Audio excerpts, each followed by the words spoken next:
মালদায় বোমা উদ্ধার দুটি বল বোমা উদ্ধার করল মালদার বৈষ্ণবনগর থানার পুলিশ। উদ্ধার বোমা দুটি বিস্ফোরণ ঘটিয়ে নিষ্ক্রিয় করল সিআইডি বোম স্কোয়াড। সোমবার 7 সকালে এই ঘটনাকে ঘিরে জোর চাঞ্চল্য ছড়ায় মালদার বৈষ্ণবনগর থানার টাউনশিপ গ্যামনপাড়া মাঠ এলাকায়।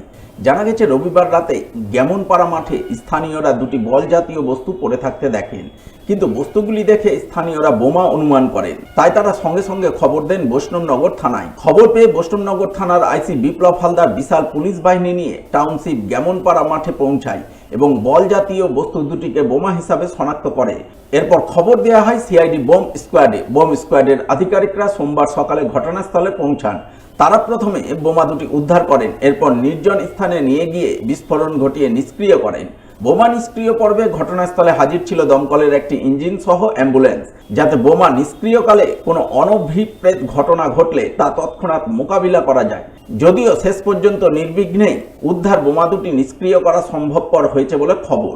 তবে ওই নির্জন স্থানে কে বা কারা কি উদ্দেশ্যে বোমা মজুত করেছিল তা খতিয়ে দেখতে বৈষ্ণবনগর থানার পুলিশ তদন্ত শুরু করেছে বলে জানা গেছে।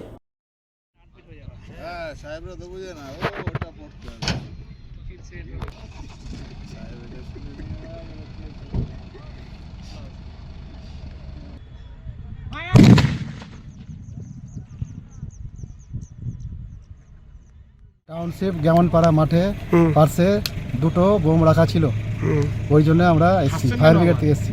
বল বোম ছিল, বল ড্যামেজ করে বাস্টিং করে দিয়েছে। আমাদের কাজ শেষ হয়ে গেল, এবার আমরা ফিরে যাচ্ছি। প্রজাতন্ত্র দিবস উপলক্ষে পুরাতন মালদার যাত্রাডাঙ্গা হালনা মোহাম্মদপুর তরুণ সংঘের পরিচালনায় 2 দিন ব্যাপী বার্ষিক ক্রীড়া প্রতিযোগিতা ও ম্যারাথন দৌড় শেষ হলো সোমবার।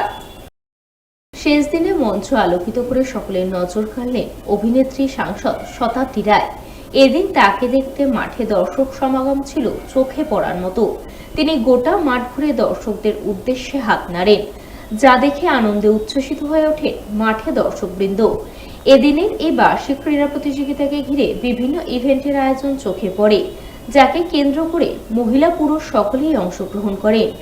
এদিনের এই অনুষ্ঠানে অভিনেত্রী সাংসদ শতাব্দী রায় ছাড়া উপস্থিত ছিলেন পুরাতন মালদা পৌরসভার চেয়ারম্যান কার্তিক ঘোষ, উত্তরবঙ্গ ক্রীড়া উন্নয়ন পর্ষদের সদস্য প্রসেনজিৎ দাস, কাউন্সিলর বিভূতিভূষণ ঘোষ, প্রাক্তন বিধায়ক ভূপেন্দ্রনাথ হালদার সহ অন্যান্যরা। আজকের দিনে যেখানে মানুষের হাতে মোবাইল আর কম্পিউটারের সময়, যার বাচ্চারা বাইরে বেরোয় না, মাঠে যায় না, যারা খেলার প্রতি উৎসাহিত বোধ করে না, সেই সময়ে মাঠে এত মানুষ যারা এই প্রতিযোগিতায় অংশগ্রহণ করেছে, তাদের খেলার প্রতি, স্পোর্টসের প্রতি এত আগ্রহ এখনো পর্যন্ত রয়েছে, যেন আগামী দিন থাকে, তবেই কিন্তু আমাদের আগামী প্রজন্ম সুস্থ থাকবে, স্বাভাবিক থাকবে।